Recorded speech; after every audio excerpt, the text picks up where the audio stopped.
Welcome back to the Start, Build and Grow podcast. Today's guest is Conor Stewart, founder of Beat This Sauce, a mechanic who built a food brand from his kitchen, now running a factory in Elgin, raising 3 kids and running 2 businesses, one with his dad. But here's the angle that I want to start with. One of my previous guests, Callum from Against the Grain, runs a bar. Conor, you quit drinking entirely. You stopped when most people lean into it. Talk to me about that. So alcohol was a huge part of my life, not in a positive way, but like it was just something that was normal for people to get comfort from something. And for me, it started off like most people, as fun, going out with the boys, drinking at the house, but then lockdown, it just all went pear-shaped. Yeah. Everything went pear-shaped. So it's one of that things where once you realise how much destruction it can cause in your life, you either make or you break at that point. You can't get any worse when you hit rock bottom. So some people live there, they stay there. But for me, with the things that I wanted to do, like business, with my own life, with family and stuff like that, none of that was possible when alcohol was there. Yeah. For me, it became like a toxic relationship. So you can imagine that like being in a toxic relationship with a person, even when you know that person's no good for you, you tend to stay there. It's the same with alcohol. It promises you everything and delivers nothing. Yeah. Do you know what I mean? And yeah, everything gets worse. Once it gets to that point where you don't even have to be relying on alcohol, just that it's there. It's always at arm's length. Things tend to go sideways, and then people go sideways with you. Yeah. It's not only affects yourself, it affects absolutely everybody around you. Yeah, definitely. We'll get more into the topic of alcohol later on. Yeah. And talk about like how long you've been sober for and like benefits that you've seen with that. But I want to start talking about the Beat the Sauce, the business. So you didn't start in food, obviously. You didn't start with funding, did you? No. You didn't start with a factory. You started with a recipe and an idea. Yep. Take me back to the kitchen days. What did Beat This Sauce actually look like for you in the beginning? So it was early on in mine and Iona's relationship, 2018. So basically, I wanted to do something different. I was just at the stage where I'd achieved my master technician certificates with the motor trade. So that's kind of the furthest I could go with that. I wanted something different. And I've always been passionate about food. I find that if you've got creative juices running through you and you can do something with food, it can be beautiful. So the early days looked like I hate food shopping. I hate spending money. So when we would go food shopping, I would take mental notes of what was most popular, what had always been on the shelf, and what the market was missing, more importantly. Yeah. And I found that beetroot products is a niche product. It's not a commercialised thing. But we're in the perfect climate to grow it here. Yeah. So, and there's far more nutritional benefits to beetroot than there is tomatoes. Tomatoes are used in 87% of every sauce on the shelf. Half of which we don't even grow here. We import tomatoes to make products. So do you not use tomatoes at all? No tomatoes, no. No tomatoes, just beetroot? Just beetroot. Just beetroot, some spices, chilies, just some, real good ingredients. And I guess that's where the name Beat This Sauce comes from. Beat This, the name it's actually not just a business name, it's a testament as into what, because I was going through a lot then as well. And it went into other struggles with drugs as well as alcohol. So Beat This was more of a testament that if I can make a success of this business, that there's a backstory to how that business happened and how that business grew and where it grew from. It's not just about creating a product and making people happy with what they taste. It's far more to it. It's far more to it. It's a drive, it's the commitment, it's maintaining motivation when all the odds are stacked against you. Yeah. And all the odds were stacked against me. I had no experience in food. People didn't know me for making food products or sauces. So trying to get out there and sell this to people, I thought would be really difficult, but it just so happened that the product sold itself on taste. Yeah. It's pretty cool. There's a lot of depth, obviously, to the business beyond just, what people see in terms of the product and all this stuff. Yeah. And your sort of message behind the business on the back of your T-shirts, it's, say it again for me. Shrugs, not drugs. Shrugs, not drugs, Yeah, so Beat This, I'm branching it out into like gym clothing, gym equipment, protein shakers, stuff like that, because I know that drugs are rife around every part of this country. Of course. And more so up here. And there's so many people struggling with that. So one of the aims is to get people to the gym, which obviously benefits you mentally and physically. As soon as you start to look better, you start to automatically feel better. but is to use Beat This as a brand to get them there as well. Yeah. So that shrugs, not drugs message is let's do this instead of this. Yeah. When did it stop becoming or being even a side hustle for you and start feeling like a real sort of business that could actually go somewhere? So when we started the business, we only had Beat This Original. That's the first recipe. Okay. And we thought we would develop it into, we'd make a hotter version, so Beat This hot sauce. And I didn't really feel the business was going anywhere, even though people were saying it was great and this and that. And you yourself have to be investable, not just the product. And at that stage, I was not investable. Okay. I was anything but. I tried my best to be something, but I was trying my best to be something that I wasn't. You have to grow into that.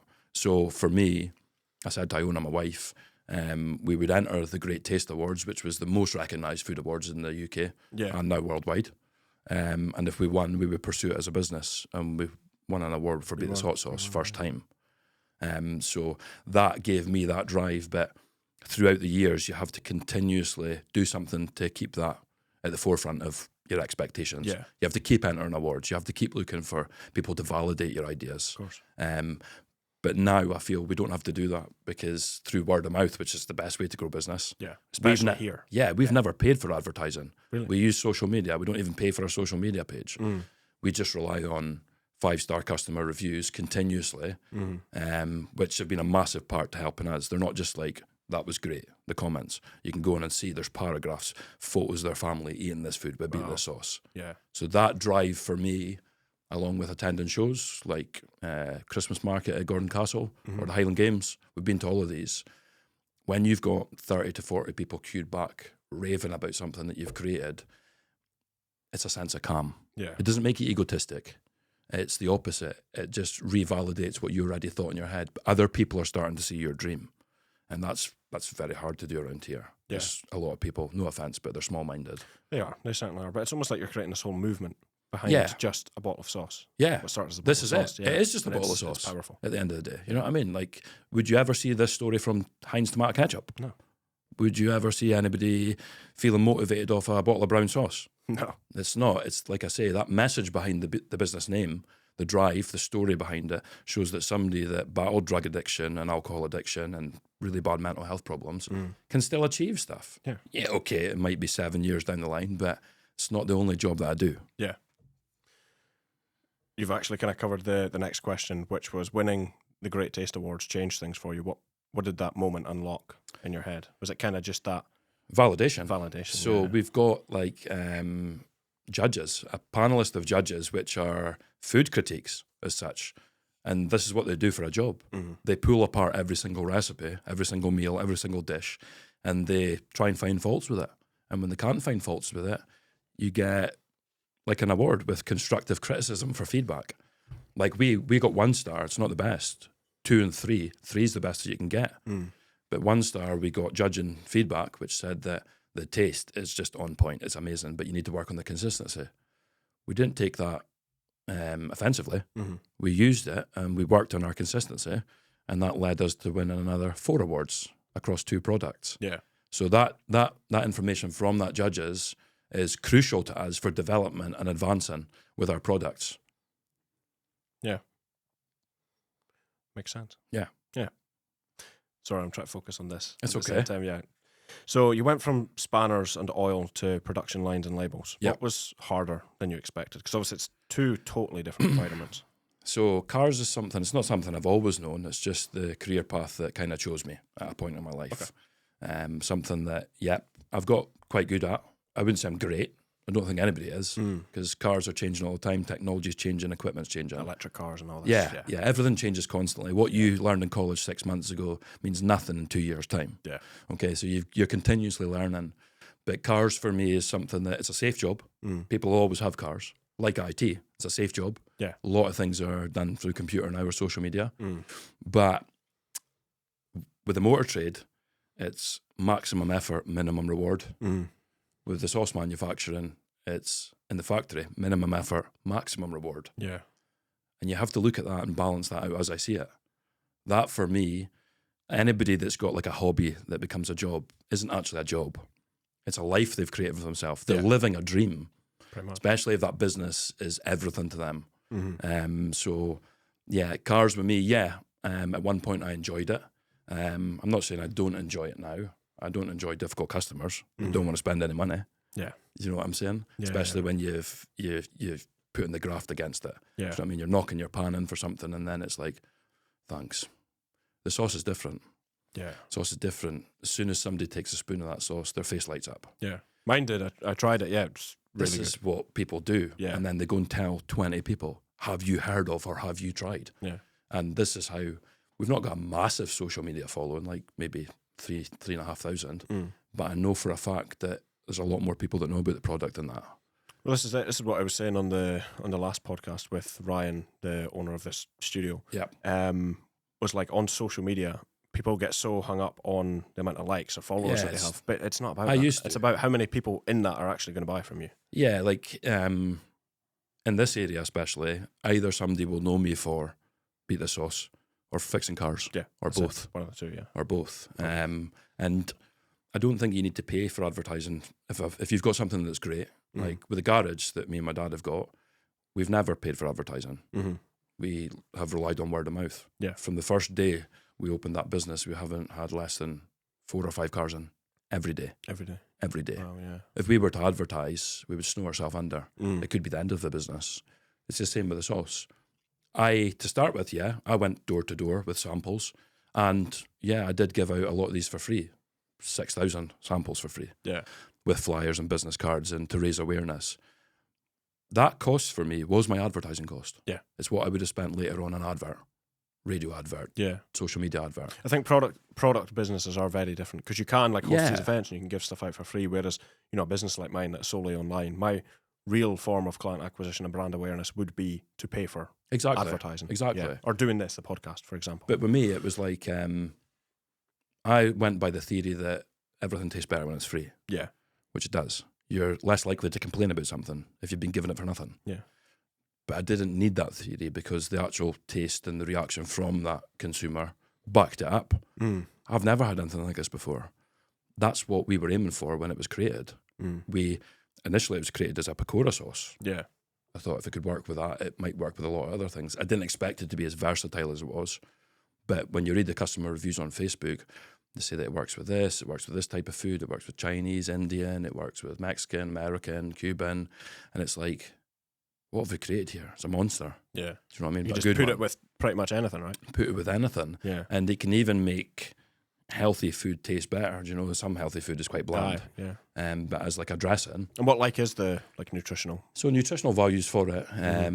Sugar content and beat this is on par with a typical ketchup. So I'm not going to say it's the healthiest product for you to eat. But to try and create that, we have created it with a sugar alternative. But it's an artificial sugar alternative. It defeats like a the sweetener. purpose of the product being no artificial products, colorants or flavorants. Yeah. So we just go back to, this is what's in it. It's your choice to enjoy this in moderation. Like having a bottle of beat this sauce, people will say, oh, it's got too much sugar in it and stuff like that. But you'll quite easily eat a square of tablet that somebody gives you, Yeah. which is 100% sugar. Yeah. Or you'll have jam on your Or you'll toast, have a bottle which of is Coke. 50 to 60% sugar. Yeah. Or you'll have a bottle of Coke. Yeah. Do you know what I mean? Beat this is not destroying your guts like those things do. No. So yeah, it's not a product that I would say, yeah, you have to eat this every day. It'll be great. But beetroot in there, garlic in there, onion in there, spices, chili. These are all proper products, nature's products. Yeah. They all have their own individual health benefits. So as a collective, this is the best that we can do with what we've got at the moment. Yeah. As opposed to eating something like ketchup, Yeah. for example. Yeah, ketchup's like, I'm not gonna lie, I used to eat it all the time when I was Yeah. younger. But when I realised I wasn't tasting my food, I was tasting ketchup, things changed. Yeah. Whereas Like, your dipping a sauce pizza in almost like ketchup, you're tasting the ketchup. you're tasting the ketchup. Yeah. Whereas your sauce almost brings out the flavors in that. Yeah, food. yeah. So beat this actually either complements or amplifies flavors that are already there. Yeah. So like if you've got a cheese board with beat this, you'll find that beat this original complements Stilton very well. Beat this hot sauce complements Gouda or Camembert really well. They all have a different sense of variety with them, and they all complement things differently. Yeah. Makes sense. So I'm sure there's a lot of people listening to this podcast who have maybe got a family or they've got kids or Yeah, other commitments in their life. And obviously you've got 3 kids you've got. yeah, three Yeah. boys. Running 2 businesses and a family. Let's talk about it. What does a normal week look like for you?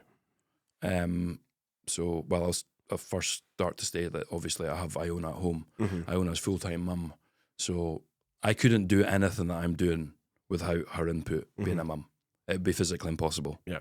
So Iona does have the kids, obviously a lot more than me, but the life that I'm trying to create for them, the stability, the financial structure for them, this has to be the short-term sacrifice to get those long-term gains. Yeah. But for me, a normal week for me would be working CS Auto Repair, working Monday to Friday CS Auto Repair, and then come home, get my gym clothes on, go to the gym for 2 hours, work out. I need that. That's my mental health coach. Yeah. The one that doesn't talk to me. The gym. Talks to me through exercise. Do you know what I mean? Getting physically in shape is just a bonus for me. Yeah. It's not the sole reason I go to the gym. It's for mental stability. Yeah. But my normal working week would normally be, work, CS Auto repair around 20 to 25 cars, go to the gym, and then come home. Me now, when I get some time, once the kids are in bed, we'll sit, we'll talk, we'll read, we'll eat. And then weekends, it's Sauce Factory at the moment, but that's going to shift. Okay. It's either going to balance out, it'll be a split of 50-50, or it'll be 80-20, either way. Vehicle repairs for me has allowed me a little bit of financial stability to be more comfortable where I'm at, not panicking. Like if I need to buy a piece of equipment for the Sauce Factory, I'm not going out and saying like, I need to borrow this amount of money. Yeah. But yeah, to anybody else, you might think, oh, that sounds quite busy, quite hectic. It's not, because you adjust to whatever you need to adjust to. Yeah. If you know that you need to do something, you will adjust. It'll feel uncomfortable to start with. Sometimes. Of course. It still feels uncomfortable. I think people these days are too addicted to comfort. Yeah. They're so scared of the discomfort. comfort zone's the enemy. Yeah. It is. If you can't get outside of your own comfort zone, Then you're never going to grow. You're never going to you'll grow. never anywhere in life. grow. No. So like me, I normally work weekends at the garage and stuff like that, but recently I haven't done that to allow time. But I'm sitting for an hour at the weekend and I feel unproductive. I need to go and then do something. I need to feel like at the end of the day that I've accomplished not 10 things, 100 things. Yeah. And that's something that might overwhelm a lot of people, but spinning 20 plates for me at the same time is how I function. Yeah, it's easier. It I'm is. exactly the same. It's ADHD. It is. Yeah. It's It's not 100% part of the brain. ADHD. It's a superpower, honestly. Yeah, it is. It's not like the government have made it look like a disability more than anything. Trying to get people on like amphetamine and all this stuff. But I think that to maybe calm them down so they're not so inspirational and motivational, and they're not pushing others to do these great things. No. They don't want that. That's unity. They're trying to keep people small. Yeah, they want division between things. Yeah. I'm not saying every government, but particular ones that we won't go too much into. Of course not. This is a business podcast. But no, like I say, balancing home life and stuff like that. I always hear people saying, "How do you get the time to do this?" You can make time for it. Yeah. You can make time for everything. I've got other stuff going on just now, like other big things that you know about, Of course. right? That people would, if they knew about that, they'd be thinking, has he got 48 hours in one day on his clock? It's not like that. You can make time for all these things, Of course. and still live. It's the same way like people like Elon Musk. They all have the same 24 hours in a day that we do. They do. We just use it differently and better. And I don't even get up early anymore, and I've still got time for this. No? What time do you get up? Well, we start the garage at 9, so I get up at about 7:30. I sleep from 10 till 7:30. Yeah. Imagine how much I could do if it was like going to bed at 11 and waking up at 5. Yeah. But I can still do all of that within that period of time. Shows you how, well, technically wrong it is that other people say that I can't squeeze that in. Oh, give me a hand for half an hour. I've got no time. Yes, you do.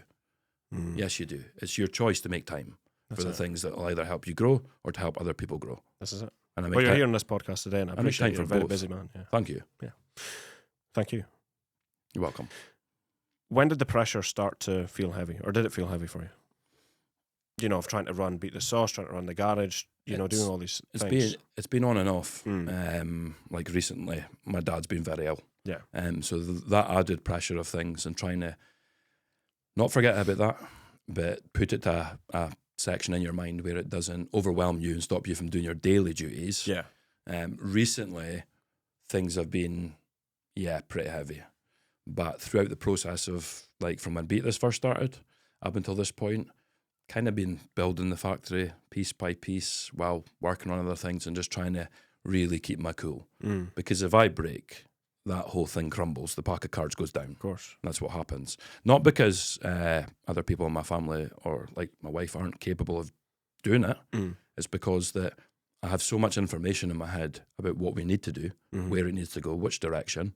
It's not that I've not shared that with people. I haven't shared it purposely so they don't get overwhelmed. Yeah. Do you know what I mean? And kind of protecting them from that. I just want them to see the final product. Listen, here's the job. This is what we're going to do. This is the shows we're going to go to. The tent and everything's already been bought. We've pitched. I've taken care of all that.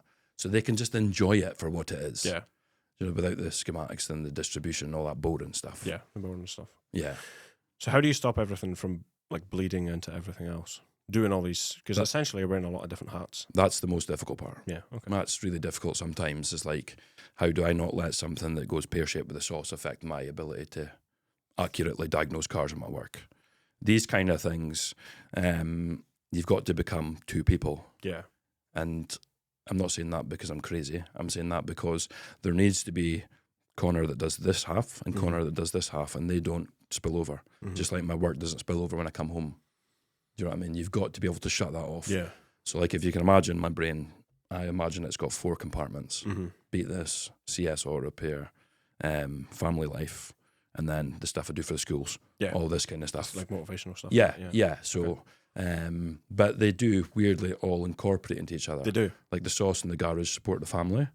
What I do for the schools supports my character for their building the sauce business. And also for your children. And for my children. Yeah. I want that for the kids. Like, don't get me wrong, the financial benefits that come with these businesses, especially Beat This, could be tremendous, huge. And that for me is obviously attractive. Yeah. Something that I've created could make that amount of money and that much waves and traction. But the end goal in sight is to create some sort of stability for my kids. Yeah. I don't want them ever having financial worries, because that turns into mental health problems, and sometimes that turns into an addiction. And they would be no better than me. Yeah. I'm glad I went through that addiction. I'm glad I went through all of that, because I certainly would not be sitting here with you today doing this if I hadn't. I found motivation in places that were dark with nothing. Yeah. And created these things and started to create a bit of traction with my own life. And then I figured that the best way to get natural dopamine stimulation was from helping other people. Yeah. And when you know you've helped somebody, if you've done nothing else that day, you go to your bed knowing you've helped that person. Yeah. That's enough for me to want to get up the next day and go into the next day. And it goes to that quote, which is like, you can't change the entire world, but you can change the world for one person. Yeah. And that's enough. Yeah, you can't change the people who are around you, but you can change the people who are around you. Do you know what I mean? Yeah. It's pretty similar. Yeah. And I think to have this drive and motivation, for me, it took me so long to get to where I am today. And I don't just mean since I've been sober, I mean up to that point. Because I was always relying on some sort of outside motivation to come in and pick me up and push me in the right direction. That didn't happen at all. I had to go and find it. And not in people, because I'm not going to lie, a lot of people are really miserable. Not everybody, but the majority of people aren't happy with either where they're going, where they're at, or what's going to happen in life. Yeah. So you're not going to find that in people around here. You find it when you're networking with people in business, because they've all got the same buzz about, we've got our product, you've got your product. It's exciting. But realistically, you're not around business people all the time. Do you know what I mean? Yeah. So to try and find that motivation, the moment I accepted that I would have to channel it from inside of me rather than look for it on the outside, things changed overnight. Yeah. Everything changed overnight. I started to read books, something I'd never been fond of doing in the past. Yeah, attention spanning. Yeah. You're like looking through the page. Yeah. And you're taking nothing in. And you think, did I actually read that whole chapter? I did, but I didn't. And you have to read it again and again. Maybe a third or fourth try will stick. Yeah, I'm the same. Once you get into the swing of things, you don't need to read the whole book. You just look for pieces of information that I've latched onto that. I'm going to use that to motivate others. And it's all these little phrases and quotes that help you go into that next day. Yeah, and you just keep it in your brain. It's like... It stays there forever. Yeah, it's different level. It's like let's just quickly note on positive and negative emotions. If somebody said something to you negatively at school that really hurt your feelings at that time, you still remember it right now. Yeah. Everybody does. Yeah. Right? When they look at themselves in the mirror, even if that, let's say, physical flaw is no longer there, you still remember it. You do. It's the same with positivity. Yeah. So like, I make a great habit of saying to somebody, you done something different. You look a lot better than the last time I seen you. No offense, but you look a lot brighter. Yeah. And they go, what? They're not used to it. Or people say to you, why are you smiling today? What? Because everybody's so miserable, somebody notices when somebody smiles. What does that tell you about this entire situation of people? They find it weird when you're smiling. They think something's up, think you're up to something, not the fact that you could just be happy. Yeah. So that just if you gives look too happy, then people just think you're weird. Exactly. But is let people be happy. Is that not back to front? Yeah, because that's the goal in life, to be happy. Right? That's everyone's goal. Doesn't matter what you are. You don't need to have everything, material things in life. If you wake up and you're happy within yourself and you're happy with who's around you, your circle, that's enough for some people. Yeah. And for me, that's enough, but I want more. Yeah. We won't touch on it too much, but you're aware that the happiness comes from the prefrontal cortex. Yeah, 100%. And not from anywhere else. Yeah. It doesn't come from other people. No. You can't think your way into happiness. You can't think People will think like doing, well, if I had this amount of money, I'd be happy. Or if I take this drugs or drink this alcohol, I'll be happy. It doesn't make you happy. It's just this one specific part in your brain. Ifs also don't make you happy. Do you know what I mean? Doing makes you happy. Doing makes you happy. Exactly. Yeah. If you don't do it, you're going to create anxiety for yourself. 100%. And then you'll either live in, well, they say that people who live in the future are anxious and people who live in the past are depressed. People who live in the present are happy. Exactly. Use that word present like a gift. That's how I remember. The present is a gift. Exactly. What's one sacrifice people don't see you making behind the scenes?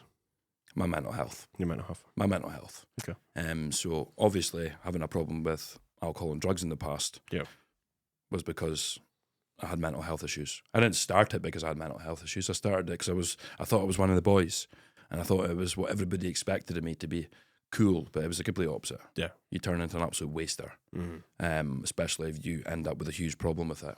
That then takes control of you. If you're not in control of the drug, it's in control of you. Yeah. Same with drink. And it becomes that just repetitive cycle of, why is this coming into my head every day? Why do I feel like I need to get that? What does it offer me? It offers nothing. It takes everything you've ever had. It does take everything. And everything you could ever get. Yeah. It robs you take control of it. Robs you of a future that you didn't even know you were capable of doing. Yeah, because it's kept you that small and narrow-minded. And you'll never know what you're capable of doing if you don't get sober. I'm not saying anything against people that have a drink, a glass of wine with their food.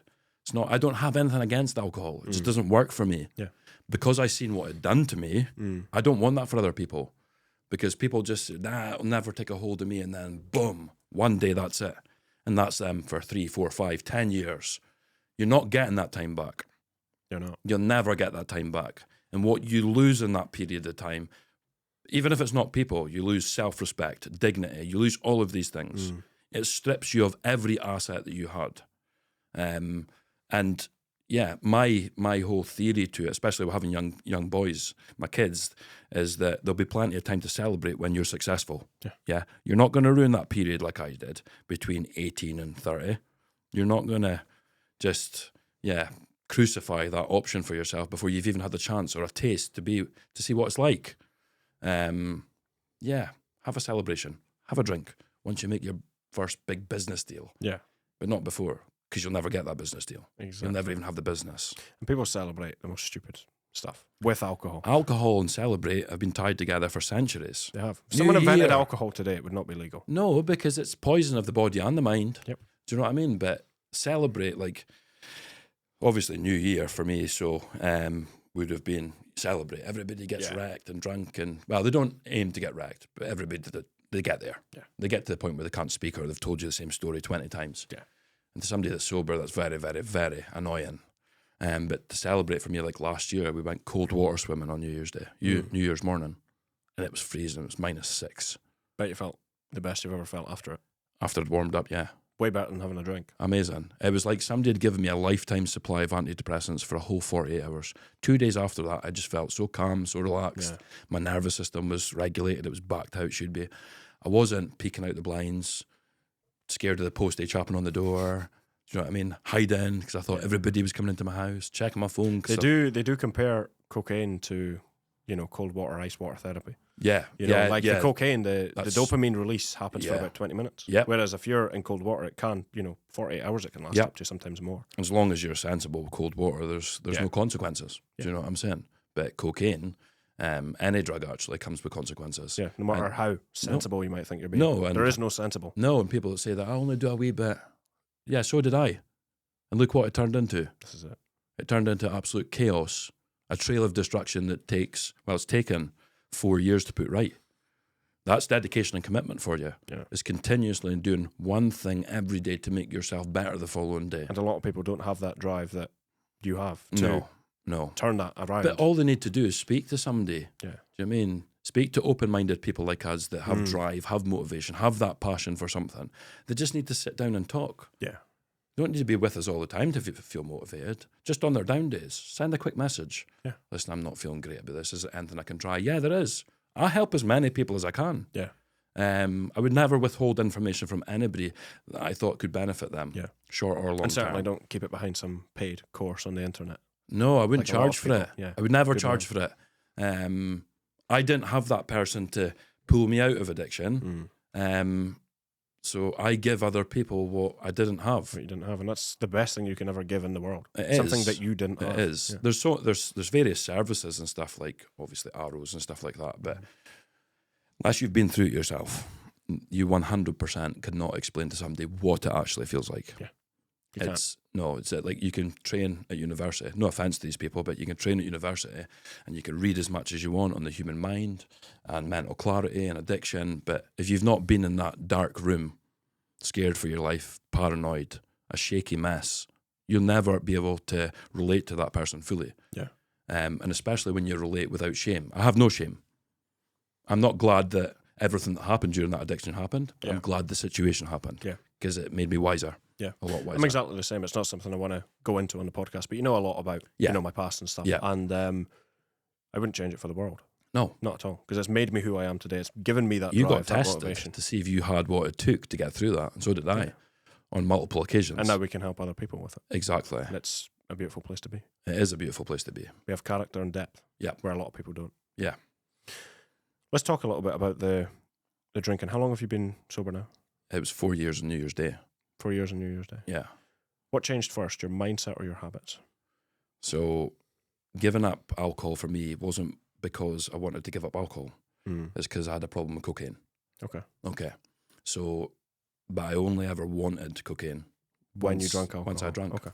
So any person that's got a little bit of sense would go, okay, let's try and get rid of that first. That's the trigger. Yeah. And when I got rid of that trigger, I got rid of the whole lot. Yeah. It's But like a domino effect. You got rid of everything at once. Yeah. Yeah. I know it's not the same for everybody because a lot course. of people don't drink at all. They just take the drugs. Yeah. That's a lot harder. That's dangerous. It's a lot harder to deal with. It's not impossible, Yeah. but it's a lot harder to deal with. But what changed for me first was not straight away. So maybe took 2-3 months, but I felt this drive, this fire in my belly, this kind of build up of, I need to right all my wrongs here. Because it was dwelling on things that I had done in the past during addiction, like people I'd hurt, relationships I'd messed up, that was eating me up inside. When I started turning to the person that I am today, and I'll say quite a good person, I started to feel really bad for all of the stuff that I'd done when I wasn't in control of doing those things. Yeah. Not in control at all. I'm accountable, but not in full control. Like it poisoned my mind into making stupid decisions. And that for me was like, how do I live with all of this and walk past all these people? I felt like I needed to prove to them that I'm something different now. But then the sooner I accepted that things happen, and if you didn't know any better, you need to forgive yourself. Yeah. Things get a little bit lighter. And slowly, some of these people started talking to me again. Yeah. Off their own back, because they could see that I had changed. And that for me was enough comfort to continue going. But to start with, it's not like, as soon as you get sober, your whole life's going to go back to how it should be. Yeah. All your debts will be sorted, your relationships are perfect, people forget all the nasty stuff you've done. It's not that. Yeah.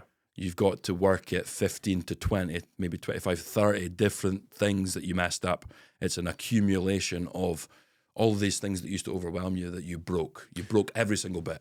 Now you've got to fix every single bit. It's putting you in the best possible position to deal with that things. Because if you weren't sober, then you can't. You can't. You can't. I don't care what anybody says right now. If you've got mental health problems in your life, right, and you're still drinking, the one thing you need to do is stop drinking. Yeah. Yeah? Because alcohol fuels anxiety, it fuels depression, it fuels a breakdown in relationships, it clouds your judgment. You say things you don't mean to say and you do things you don't mean to do. There's someone you posted on Facebook, and I noticed it because I stopped drinking for a while recently. Yeah. Alcohol is a depressant. Yeah. I noticed roughly about after 7 or 8 days of drinking, I felt like not on top of the world, but really high, not depressed at all. Because I think the post you make, it stays in your system for 8 days. Yeah, and that's crazy. So and if you drink every weekend, it's never out your system. It's never out your system. Okay, and that's what I was going through. I was having a drink every weekend. Yeah, albeit it wasn't like getting absolutely blazing every weekend, but one or two. It's like it makes you delusional because it stays in your system for that long. So you drink on a Saturday and you're hanging Sunday, Monday, and you start to feel yourself and you think, oh, I could do a drink. No, this is not.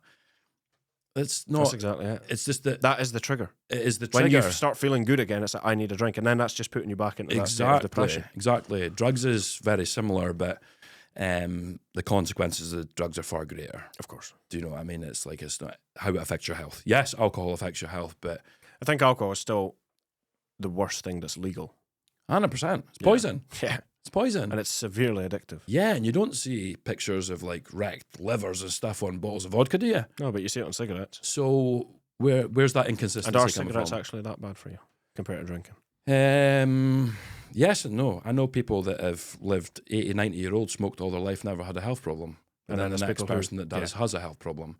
So everybody's different. Yeah. Do you know what I mean? There's not one universal chart for you will get this illness and you won't. Maybe it increases your chances, but I would say it increases your chances, yeah. I don't see nicotine as a bad thing in itself. Nicotine's not a bad thing. It's the way you consume it.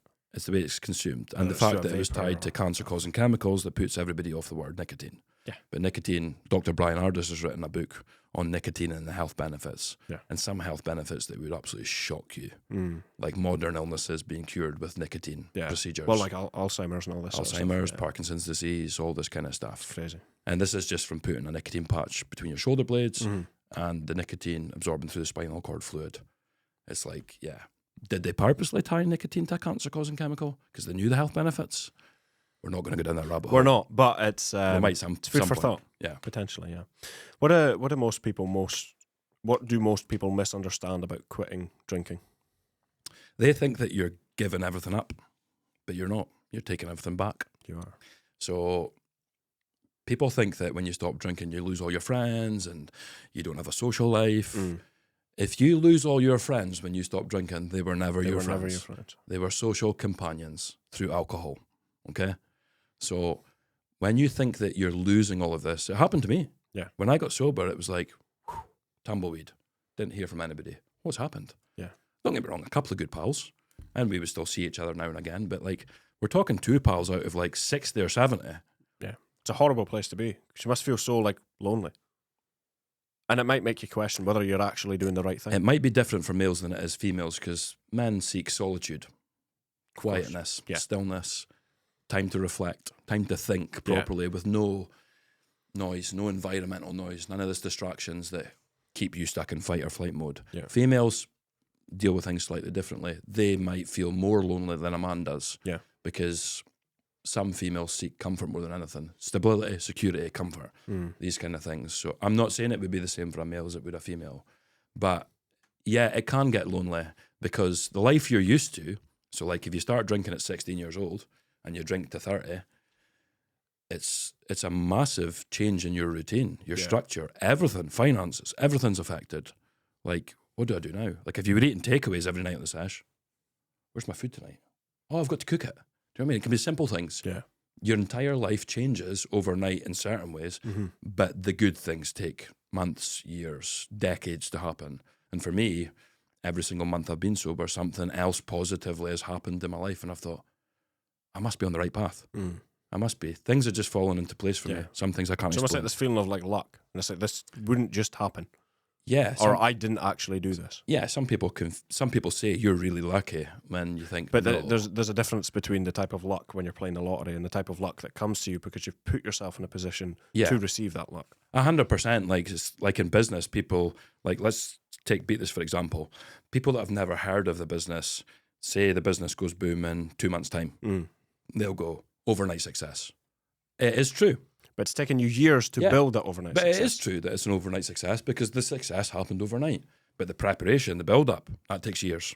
That takes devotion, not just commitment, devotion. Well, it's the same with, I can't remember, it was some quote about Usain Bolt, and it was like, he's trained all his life to run like 9 seconds. Exactly. You know? Exactly. It's crazy. But was it worth it for him? Of course. Look at the opportunities, the sponsorship opportunities, And the he's fastest in financial the world, opportunities. He does TV adverts. He's done some TV shows. All of these things spill into something else. Yeah. But Like- everyone does look at you like an overnight success. And they feel envy towards you. Oh yeah, And yeah. It's horrible. Yeah, so you get that quite often. Yeah. But you've just got to, the sooner I accepted that you're not everybody's cup of tea, Yeah. the easier it was for me. Of course it is. I, at one point, expected everybody to like me, but I was once told that if everybody likes you, you've got a problem. You're doing something very much wrong. Yes. Drastically wrong. should Yeah. I say, yeah. Yeah, it's very interesting. Well, I've been doing business since I was about 15, 16. Not as big as I'm doing stuff now, but still doing it since then. I was working on these ideas. And then, you know, when I'm 17, 18, these articles come out in the press and I'm getting messages or people coming up to me and being like, oh, you're just lucky, or, you know, you must have inherited it from your parents. Don't Not absorb at all. it. No. Like, if I had absorbed every single piece of information that everybody had said negatively towards me, like I said, listen, I want to be as big as some of the brand dominators in the sauce market. Get down off your perch. This is the kind of comments I've had. This is it, yeah. No, because like you have to think up there to be up there. That's If it. you think down here, you're going to stay down here. If you manifest it, you're going to be here, you're going to be here. Exactly. If you manifest, you're going to be here. Some people fake it before they make it. That's it. Not so much as. We didn't say we're award winning before we win awards. This is factual. Yeah. But you have to put yourself, you've first got to envision yourself at that destination. Yeah. If you can't do that, you'll never manifest it. And you'll never be at the destination. No, you've got no chance. Of course. You first got to believe. Like my favourite quote, believe you can and you're halfway there, is the best quote. Well, the one I was going to say was, there's two people in this world. There's the one who believes he can and the one who believes he can't. Exactly. And they're both right. Exactly. That's exactly it. Let's talk a little bit about building the business in Murray and giving back. And then we'll get on to the quick fire round, which is like 6 or 7 questions. Yeah, sure. Really fast. Why was it important to keep Beat This Sauce rooted here in Murray? Is it because you live here and it's just easier and you've got other commitments? Yes and no. Okay. So I'm from Lossy. 90% of my entire family is from Lossy. And I love it. I had to move away because of addiction problems. We know that. I had to separate myself from this. It was just a change of scene for me. It's what I needed. Yeah. It's what I desired, actually.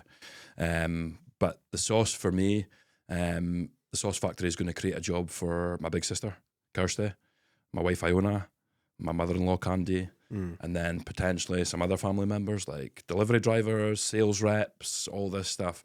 So keeping it local here, one reason for that, because if I moved it somewhere, everybody would have to move. Yeah, it's not convenient. It's just not going to happen. But also to allow work experience opportunities for the school to come there, factory tours whenever they want. Do you know what I mean? Freebies, this kind of stuff. Yeah. But it's convenient for me just now because the sauce factory is less than a mile away from CS Auto Repair. And my house is less than half a mile away from both of those. Yeah. So it's very convenient. We've got like a little triangle. Pretty much. Of where we are. Yeah. So the sauce factory for me, I'm not physically going to work there. Okay. I'm going to continue doing sales, new product development, working on distribution, getting wholesalers involved, door to door, that kind of stuff. So I'm not actually going to work there. I'm going to continue working on cars at the moment until I've got enough financial stability to reassess that situation. Yeah. But yeah, keeping it local for me, like we are now going to be getting our beetroot from Depot Farm in Falkabers. Okay. So very, very good. Very local as well, yeah. Yes, but it's a great sales pitch for things is because we're keeping distribution, ingredient sourcing and manufacturing all within a 12-mile radius. I mean, that's a huge thing for these people that focus on reduction of the carbon footprint and all that stuff. Okay. But more than that, I think as an entirety, that having everything in one place, where it was born from, like it was born out of a kitchen in a Lossiemouth. Yeah. Elgin's close enough, 6 miles. Yeah, which is still Murray. Still Murray. Still Murray. Still Murray. Yeah. Do you know what I mean? It's famous for whiskey here, and it's famous for all this kind of stuff. And I love Scotland. I love my country, and I love everything about it. The people, the passion, the drive, the bravery, everything that goes with it, and that has to stand behind that product. I've had an offer to have it manufactured in Poland, but it's not. I'm in no control then. That's not what you want. Quality is far better measured in-house by the people that care most about the product. That's it. So I'll be keeping a close eye on quality and stuff like that. And we look for maintaining exactly what people first tasted almost 8 years ago. Yeah.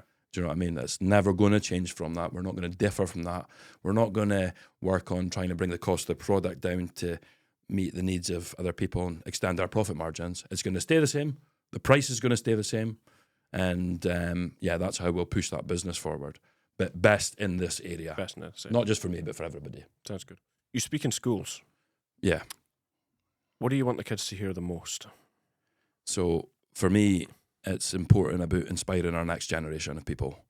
At no fault of parents, do these kids have drive, but it is still lingering the whole get a job and keep your head down attitude. Yeah. There's nothing wrong with doing that, but you can tell your kids at the same time that you can still dream big and use some of your wages. Like set aside 20% if you can. Yeah. Build something, because nobody's ever got complete satisfaction in life from working 8 to 5 for somebody else. Of course not. For a job they're not passionate about. No one for does. a job they're all miserable. Exactly. Yeah. So that for me, that's not a goal, getting a job and buying a house. No, it might have been in the 1980s. For me, that's the failure. Yeah, that's you've played right into the government's hands. Do you know what I mean? Your house is owned by the bank for 25 years. You miss a payment, you're up shit creek. Do you know what I mean? So, but that's not a goal for me. I'm not saying there's anything wrong with that. Of course not. If you want to work 8 till 5 for somebody else, because And you're more comfortable with that, then sure. At 5 o'clock, your responsibilities end. Yeah. Not for me being self-employed. Same with me. It's ongoing all the time. Never stops. No, but if you don't want that level of responsibility and you want to just, from 5 o'clock onwards, is your own life and you want to save and buy a house and then pass it on to your kids, there's nothing wrong with that. Yeah. But I will be pushing every single person in every single school that I go into to do further. Yeah. Every single person. Because I want to see creativity level spike. I want to see kids trying things, even if they fail at it. You fail, you learn, you change, you move on to something else. Yeah. This is how it works. And I want to see that passion and drive. Like at school, if my guidance teacher could speak to me right now and say, like, would you ever thought that I was made beat the sauce? Never in a million years. Not because of something that happened in school, but the teachers have a perfect opportunity now to inspire those kids. Like, you can do two things. We do need you to concentrate on this for your qualifications, so you've got something to fall back on. Yeah. But at the same time, dream big. But this is it, because really the government should be pushing for this, because They work on division. of course they do. Divide But if and you think conquer. of it, it's people like us that give those people that want the 9 to 5s the 9 to 5s. Yeah. Yeah, 100%. So without us, they wouldn't have a job in the first place. No, definitely not. Yeah. Definitely not. So it's stupid. Yeah. It's But- I really don't want to get in politics. It really annoys me. No, but I believe in Scotland that it's slightly different than it is in any other part of the UK. Than Scotland, that they do push creative arts and music and all this kind of stuff, and there is room for more. There's always room for more, This should be a land of opportunity. It shouldn't feel like a land of no opportunity. which it does. So many things were invented in Scotland that have benefited the entire population of the world. I'm pretty sure GTA was Aberdeen, yeah. Rockstar, yeah. Yeah. But like you go into medicine and all this kind of Yeah, huge medicine, innovative stuff. Wasn't penicillin invented Yeah. here? Yeah. All the stuff. Yeah, yeah. You Beat can, this sauce. yeah, exactly. That might, Nightingweb. that might, yeah. Those might join that list at some point. Maybe not Nightingweb. Maybe. You never know. You never know. You might branch into something else. Potentially. This is what entrepreneurship's all This is about. exactly it. This is exactly it. You never stop becoming an entrepreneur. You never stop. Nope. No. And I think it's the ADHD that creates the entrepreneur. Yeah, a standard person has 3,000 words a day going through their head. ADHD is like 12 to 14,000. So And then some. yeah, on bad days it could be 50,000. Yeah. Yeah. It's crazy. And then people wonder why you get bothered by so much outside noise. Do you know what I mean? It's because you've already got so much inside noise going on. yeah. So the slightest bit of inside noise. Is Managing so ADHD is a frustrating. massive task. Oh, yeah. And this is why a lot of people with ADHD tend to go to drugs at some point in their life. Yeah. Which Or does, self-medicate through alcohol, nicotine, whatever. yeah, and it does something completely different to somebody with ADHD than it does to somebody It with does, because our base dopamine is so low. yeah. But, you know, for the average person that goes and has a drink, it'll feel, okay, sure, it'll feel a bit Yeah. euphoric. For someone like me or you to have a drink, it'll feel next level of dopamine. It's life changing. Life changing. It's scary. Until it ends up being life changing. Life changing. That's exactly it. Conor, if you could go back and talk to your younger self, what would you say? Don't take everything so personally, because when I did over the years, even through high school, out of high school, growing up from just people that didn't really get my vibe, I took things personally and it affected me. It affected the decisions I make. made. Sorry. Like if somebody said something negatively to me today, it would affect how I do everything throughout the rest of the day. Yeah. But not today. Not now. I'm not like that now. So I would say to myself, don't take things so personally. Be at peace with knowing that you're not everybody's cup of tea. Shows you're doing the right stuff and on the right path. Forgive yourself for things that you didn't know any better. Don't dwell on that because it'll eat you up. It'll eat you up for your whole life. If you didn't know any better, you didn't know any better. Yeah. As long as you don't repeat those mistakes, that's when it becomes an issue. Of course. Fail. It just stands for first attempt in learning. And I wish I wish I'd taught myself that failure was okay. And those who are the most successful in the world have failed and went bankrupt 10,000 times. Yeah. But because they've got the experience of knowing how to make money, they pick themselves right back up from zero to the top. Straight away. You never lose the experience. So failing is something that I actively promote in the schools when I'm doing the motivational talks. If you knew you were 30 failures away from your biggest dreams, biggest success, I would endorse it. You would love to fail every moment. But you would want to fail so fast. But I would enjoy the failing too. Of course you would. Ken. And that's the way you need to live. If you don't, failing is good. Yeah, if you don't fail, you'll never learn. If you never learn, you never change. It's simple. Yeah. Ken. Failing is sometimes uncomfortable.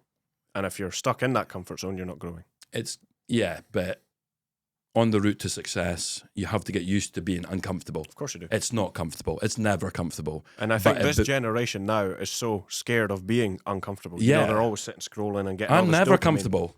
Ever. I'm not comfortable at any point. I'm not even comfortable sitting in my own couch in my own house. I'm not comfortable. But it's become my new level of comfortable because I compare it to really bad times. Yeah. Drug addiction, alcohol addiction, huge mistakes. That's my uncomfortable. So compared to that, I'm now really comfortable. Yeah. Whether I feel it or not. Yeah, it makes sense. It's been good to chat so far. Yeah. I'm going to jump on the quick fire round. Sure. Ask you a few questions. And then I'm going to get a question from the previous guest, which was Ryan, here in the podcast studio. Okay. I'll just ask him because I completely forgot about that. Early mornings or late nights? Late nights. Late nights. For what? Creativity, working? I'm very grumpy early mornings. Really? Yeah. Yeah. Like, don't approach me for 2 hours. Yeah. Until the hamster started picking up speed in the wheel. Yeah. Yeah. Yeah. Do you go gym in the morning? No, I used to go in the morning. Did you? But I didn't find really any benefit. I was going into work a lot sharper. Yeah. But then getting up slightly earlier, you can go into work a lot sharper. So for me, because I feel like I need to stay busy all the time, I come home from work, I'm still, you know yourself, ADHD, you're full of energy. Yeah. You could work for 7 days solid and then you would just crash with no warning. I'm like that when I come home from work. I can knock my pan in all day and then still feel like I can do 2 to 2.5 hours at a gym. So that's what I do. Yeah. And then when I come home, I feel like I've accomplished a lot that day. Yeah. So that's just why I choose night. It's more comfortable for me. Yeah. Fair. What's the best business advice that you've ignored? Like business advice someone's given you and you've just been like, fuck this. A lot of people, to start with, a lot of other business owners, gave me some constructive information, some different things to explore, different ways of looking at a situation. Yeah. But I never really ignored any business advice. You know what it's like when you're storing masses of information. Yeah. I've taken it in. I've maybe not done anything with it for 2 years, but then I've thought, that's why they said that. Yeah. You take everything into account. You do, and I store it. I don't forget anything. Sometimes that's my downfall. Do you know what I mean? I can't let things go. But I've never ignored business advice. I've always taken it, either done something with it or used it later on. Or I've found myself then giving that advice to somebody else. It may not have helped my business, but I can see that it would help theirs. Yeah. And I've said to them, listen, I was told this once upon a time, would this help you? And they think, such a simple answer to what I thought was a huge problem. Yeah. Thank you. It's simple. So information is powerful. Certainly is. Certainly is. What's the worst mistake you've learned the most from in business, not in terms of like alcohol and drugs? Don't be egotistic about anything. Yeah. Just stay humble. Humble. Stay humble. I couldn't be humble during a period of addiction. Do you know what I mean? The arrogance, the cockiness, that all comes with addiction. Yeah. You become delusional. In a very bad way. Yeah, a tremendously bad way. It's like the worst place you could ever be. But no, stay humble. And I'm not saying shrug off compliments, because you'll get a lot of compliments. We get a lot of compliments. We beat this. Yeah. But try not absorb that, because it'll feed your inner ego unintentionally. Yeah, it's not Just good. say, I'm so glad you enjoyed it. Thank you. Can I guarantee you'll be a returning customer? Yes. Thank you. Shake the hand. See you later. Yeah. So you absorb some of the information and you get rid of that egotistic part. Yeah, because it really can build you up really fast. Yeah, and when it's you've not got good. 50 people queued back at a stall when you're doing a big show and every single one of them saying the same thing, that egotistic hype gets higher and higher and higher and higher. It's very difficult to manage that. It's very difficult to manage, but I've trained myself not to absorb any of it. I'm not saying everybody can do that, but I've trained myself to just be calm, collected, cool about it. I think most people don't even notice that's a thing. And they'll just be happy that they're feeling this ego. Yeah, but no matter how much you try and push that ego back down, it'll always come back. And it comes back to a point where one person will notice that, oh, you've been slightly cocky about that. They might not say it to you. Yeah. Or they're quite arrogant about that product. You know what I mean? Like, he's telling me he knows it's great. No, you can't be like that. You just appreciate the fact that they think it's great. Yeah. And we thought it was good enough. Just Not great enough. Flipping that mindset, yeah. But we thought it so was... allowing them to think it's the best, but you can't We think it's... that deep down. No, I class beat this as good. Because when I set that benchmark for it, it always means I can do better. If I class it as great, that's the top. Beat This was a good invention. And if you're at the top, then what's the point in keep going? Exactly. Beat This was a good invention for us. I'm not saying it's a great invention. That's for other people to decide. Love it. But I think, yeah, getting rid of that egotistic side of things becomes so attractive, especially to other people in business. This guy really believes in this product. And he's humble. What a And great he's guy. humble. Yeah. What a perfect combination. That's what you aim for. Got you. What's one habit that's changed your life? Getting sober. Getting sober. Getting sober. It changed my life. I never knew what this life could be like. I'd never experienced it. Like, I maybe started drinking at like 15, 16. And I wasn't a heavy drinker. Never touched like cocaine or anything back then. But when you get older and you realise that you've never had a chance to sit down with your emotions, like from 16-year-old up until 30-year-old, you were becoming an adult. Adults have different emotions than kids. You've never had a chance to sit down with your own feelings and actually see how you feel about that or situations. Drugs masks that. Yeah. It clouds everything. It distorts everything. But for me, sitting down and actually being like, why is, like, being sober? Oh, that overwhelms me. And let's break it down why it's overwhelming me. You think, that's why it's overwhelming me. Then it never overwhelms you again. Yeah. You've got a chance. And so much, it honestly feels like the clock slows down when you get sober. Yeah. And you're like, oh, it's only 2 o'clock a day. I do my time. Because you're so invested in everything that's happening around you. Yeah. How Life just feels great again. How you're slicing vegetables on the chopping board, how you're washing your hands. When you're not sober, all of that disappears. You absorb nothing but your own internal need for a bigger high. Yeah. That's all that matters when you're addicted to something. When do you get your next hit? That's it. It's almost like the feeling of when they switched the colour on in like the 70s, or how I imagine it to have felt like. Yeah. What's one thing you'd tell anyone who's struggling right now listening to this? If anybody's struggling with, let's not just say addiction, we'll say addiction and or mental health. Use me as an example. I'm not perfect. I'll never be perfect. I'm a perfectly imperfect version of who I need to be at the moment.